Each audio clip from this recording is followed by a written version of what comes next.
So now we'll turn to the second half of the essay, and we want to make that turning very obvious. We want to make a very clear distinction between the first body paragraph and the second body paragraph, those separate themes, even though we're still looking at problems and solutions. So we'll use appropriate language to suggest that. We'll say something like turning to, but you could also use as for, or with regards to, or looking at. But turning to is quite nice because it suggests moving from the first to the second body paragraph, moving from one topic to another, turning from one topic to another.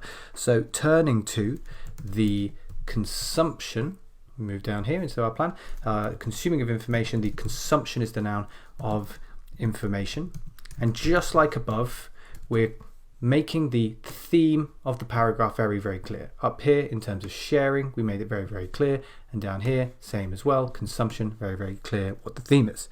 One pressing problem, nice collocation, pressing problem, is that, what have we got? Not true information. So a lot, much, it's not all the time. Again, remember to avoid generalizations. Much of what we read, what we access, what we absorb, I'm just going to use read. Much of what we read online is not true. Okay, now I've got my support sentence here. And with this support sentence, I think it's a good opportunity to create a complex sentence by contrasting the past with the present. And when we want to create a sentence with contrast, we use that subordinating conjunction, while or whereas. We'll use whereas here. So whereas in the past, we mostly, not all the time, but we mostly, what's the past tense of read? It's read. Make sure you use it in the same spelling. We mostly read news articles from these things out down here in my plan. So in established newspapers, okay, comma, this is where we create that sense of contrast between past and present. We've got that dependent clause, and we use a comma. We follow into the independent clause. Nowadays, anyone can publish information. So publishing information where we've got no verification on a blog. Blogs or forums, these tend to be the most typical places for people to post this information on a blog or forums. Oh no, it's a bit of a problem here. On a blog or forum, because we've got that article there. On a blog or forum without having it verified. Okay, so that's a nice complex sentence to include here. Whereas the past, nowadays, the present. So you're making that clear contrast.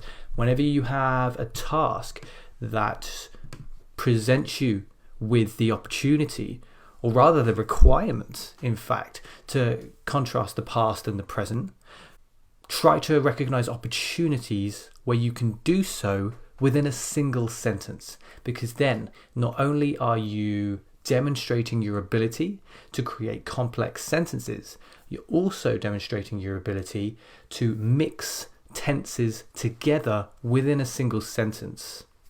Okay. Arguably I should have a comma here, that's not so important if anybody was thinking about that one, but yeah, usually after nowadays we want to have one. Okay, let's move into the next sentence, and I've got here this result, and I think I mentioned earlier that I wanted to treat this like a conditional sentence, treat this as a conditional sentence, so let's think about how to do that. Of course, with a conditional sentence we start with if. So if, and I've got spread false information, but that's the result of a previous cause, and the problem that we're presenting in this paragraph is the cause of this problem. So we're going to basically paraphrase what we've just written. Okay, so if, now let's paraphrase. If those who read, people who read, those who read such, now here's a nice expression that you can use for talking about anything that is false, something that is spoken or written about which is false. We can call it a falsehood. So if those who read such falsehoods accept them as the opposite of a falsehood, which is a truth, so as truths, Now that's interesting here. I know truth we usually look at in the uncountable form, but we can also look at it in the countable form in very specific circumstances like these ones. So as truths, comma, end that first clause, move into the second one. What's the result of that? What might the result be? Well, let's have a look at our plan. Spread false information. So they might, as in those people who read falsehoods, they might spread this information. I could say false information like I've got in the plan, but because we've got this falsehoods here, we don't really need that. This information further, so spreading it further. Where? Well, we talked about it happening on social media, places like Facebook and Twitter and so forth. And the result of that, we look at a result on top of a result. We can use an expression like thus or in turn. We'll use in turn here. In turn, and here's a really nice example of word formation understanding. Prefix miss to mean wrongly in a way. Misinforming, so wrongly informing the public. If those who read such falsehoods accept them as truths, they might spread this information further on social media, in turn misinforming the public. Okay, so result on top of a result we can use in turn or thus. How could we solve this problem? Again, we need to think about language that we can use to introduce a solution. We don't want to use the same expression to tackle this issue, but instead we could use some word order modification. So here, instead of saying to tackle this issue, we might turn it into the passive form. This issue could be, and I mean, if you wanted to paraphrase, I suppose you could say this problem could be, and then we could do one better. We could change the verb tackle as well, maybe do something like minimized or mitigated. But the important thing here, notice we're in the passive form. So this problem could be mitigated by, what have we got here? Hiring fact checkers. I want to do something similar to what we've got up here, like legally requiring people to do a certain thing to help it. So here we got legally required, so we can use requiring to just paraphrase a little bit with word formation. By requiring social media websites, I suppose we could say social network websites if we wanted to paraphrase a little bit. Social network websites to, and then the solution, like in the plan. Hire fact checkers. Okay, now we're going to explain what their job would be using a possessive relative pronoun, which will be whose. Whose job would be, and notice that I'm using would because I began the sentence with could. We're looking at hypotheticals. We're not so confident that this will happen, so we're going to use could and would, words like that, to suggest this.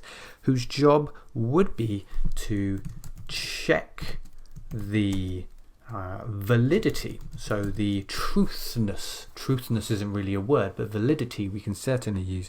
The validity of any news article, because that's what we're talking about here, before it is or can be, either one of those is okay actually, is shared online. I think that looks pretty good. We don't need to, as I mentioned before, we don't need to go into more detail here. We've hit a decent word count. We've explained ourselves very thoroughly, so we don't need to add that result sentence or explain how this would be carried out. I think we have plenty of information here already. If we just check on the word count quickly, we can see we've got 236 words. That's good. We're still under the 250. So in the conclusion, we will quite easily surpass the 250, where we may go a little bit too far over in terms of the timing. But again, if you feel comfortable with speed and if you feel comfortable with the quality of your writing, you don't have to worry too much about this. So let's move into the conclusion. And as always, we want to start with in conclusion. And all we want to do is summarize each of the problems that we've presented in this first sentence. And in the second sentence of the conclusion, we will summarize each of the solutions, suggesting an element of responsibility there as well. So the first sentence, summarizing each of those problems. The first problem, the problem that appeared in the first body paragraph, was about sharing information and the vulnerability of data. So we'll put that forward. Before we even do that, we need to come back to the actual task itself, and it's all about how the internet has created these problems. So make sure you include that too. Don't just say 2 of the problems are A and B. You need to say 2 of the problems related to this are A and B. So we can improve that a little bit by saying something like 2 of the main information related, because this is all about information, the way that information is shared and consumed. They're not just random problems, but very focused problems. So information related, another word for problems might be concerns, that the internet age, this could be quite useful, the internet age has created are, now notice that I've got the internet age has created. You might be thinking singular, but it's plural because we're going all the way back to 2 of the main concerns. So 2 of the main concerns are the vulnerability of data, and we are paraphrasing here because up here we've shown that we know how to use the adjective vulnerable, but here we're showing we know how to use the noun as well. So it's quite useful to paraphrase in just changing the word formation. The vulnerability of data, and now another word for spread, really nice word that we can use, is proliferation of, and here's a very Donald Trump kind of expression. It's obviously very big in 2017. It's come up in the news these days. Maybe if you put this expression in a few years ago, it would have been looked at not as a collocation, but because we're so used to it now, this expression, I'm sure it's okay to include in here. Fake news. So, and the proliferation of fake news. If you are concerned, maybe you think, oh, that shouldn't go there. Maybe it doesn't, it's not academic enough. That's okay. If that's how you feel, you may just want to change it to something like the proliferation of false information. I'm just trying to make sure that we paraphrase a little bit, but don't worry about that too much. Okay, now, summarizing the solutions, we want to first of all create a sense of contrast between problem and solution. So we'll write however, also to suggest that although these are concerns, they can be overcome. So, however, these problems can be, don't want to use mitigated again, don't want to use tackled, we might say managed, so not completely solved. I mean, that's never really going to happen, it's a bit unrealistic, but certainly managed via. Now here is where I'm going to bring in an element of responsibility. It suggests that maybe the government or the police force should be involved in this, the justice system. I'm going to say the law enforced. Again, we're showing our ability with word formation by looking at these 2 words joined through use of a hyphen. So law enforced, what do we have up here? We have install, again, just moving from the verb to the noun. Installation of, now a nice adjective for advanced is cutting what? Hopefully I'm hearing you say edge. Cutting edge security software. I didn't use the word software above, I went with the word problem, so now I can use the word software. So cutting edge security software and recruitment. So we're employing these people here. You could say employment as well, but recruitment is a bit less common, so it's quite nice. Of social network, social media, we've used both, so I'll just say social network fact checkers. And there we go. Maybe some of you think there should be an article here. The recruitment, you could argue that. However, I feel that that should not be there. The reason that I don't want to put it there is because I want it to link up to this again. I want it to be suggested that it's a law-enforced recruitment of social network fact checkers. If we add a "the" here, then we are suggesting that it would not be law-enforced because we're separating it from this part of the sentence. But if we take it away, and if we understand that there should be an article there, then all the reader has to do is travel backwards in the sentence and they'll see, oh, okay, so "the" actually corresponds to recruitment. And because of that, we know that the law enforced actually corresponds to recruitment as well as installation. So we're using previous elements of the sentence to clarify what we mean when we write our points. Right, okay, and that should be the end of the essay. Let's have a quick look on the word count. We have 285. Okay, it's a little bit more than I would have liked, but it's still a really strong essay. Often the conclusions of problem and solution essays take us a little bit further than we'd like to go, but we're still well under 300, and I think that's more than okay. So that takes us to the end of this essay here.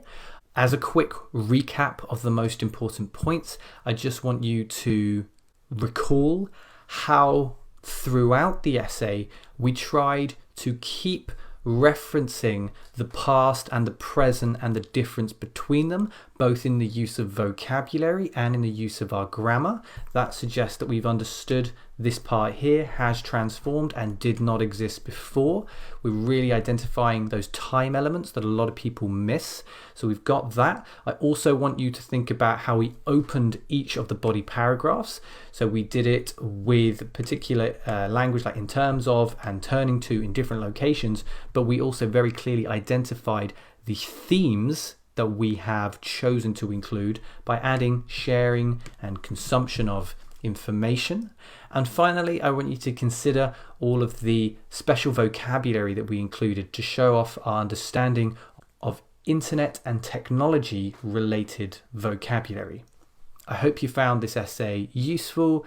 Do let me know if you have any questions as always, and I'll see you soon in the next lecture.